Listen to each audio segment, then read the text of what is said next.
بسم اللہ الرحمن الرحیم۔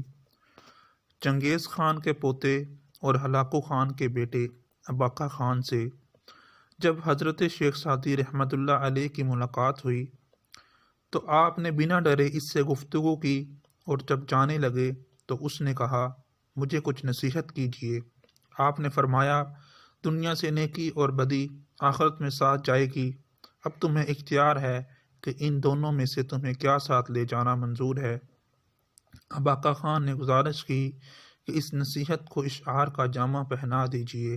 حضرت شیخ سعدی نے اس وقت کہا، یہ چند اشعار پڑھے، اس کا ترجمہ ہے، یعنی جو بادشاہ رعایا کے صحیح طور پر حفاظت کرتا ہے اس کے لیے خراج اس لیے حلال ہے کہ اس نے حفاظت کی اجرت وصول کی ہے، اور اگر مخلوق کی حفاظت نہیں کرتا تو خدا کرے کہ خراج اس کے لیے زہر قاتل ہو، کیونکہ وہ مسلمانوں کا جزیہ ٹیکس کھا رہا ہے۔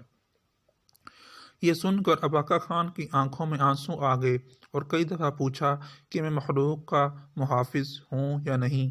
آپ نے فرمایا، اگر آپ محافظ ہیں تو پہلا شعر آپ کا مناسب ہے، ورنہ دوسرا شعر۔ اباقہ خان آپ کی نصیحت سے خوش ہوا اور آپ کو اعزاز کے ساتھ رخصت کیا۔ اس طریقے سے ایک عام آدمی کو نصیحت کرنا مشکل ہے، مگر شیخ سعدی نے منگولی بادشاہ کے سامنے پوری بے باکی سے حق کی آواز کو بلند کیا۔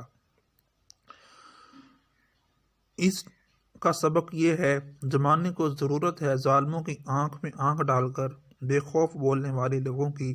اللہ تعالی ہمیں بھی ان مبارک ہستیوں کے صدقے حق اور سچ بولنے کی توفیق عطا فرمائے، آمین۔